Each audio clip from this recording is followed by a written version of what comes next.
Totoo. Kasi, sandali lang, ha? Magsasalita muna ako. Jimboy, makinig ka maigi, ha? Makinig ka, Jimboy. Muna, huwag magagalit, ha? Alam mo, nung nagpa-piano ako, hindi nakakatulog papa ko. Umiyak na. Nahawa sa akin. Kaya makinig ka!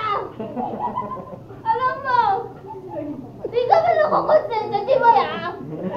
Di ka nakatulog papa ko eh! Ikaw! Di ka ba nakukonsensya? Di ba nakatulog itong gabi? Alas 12 na! Hindi ko daw! Kaya ikaw, di ba, makinig ka! Makinig ka! Chinese naman. Tapos na ako.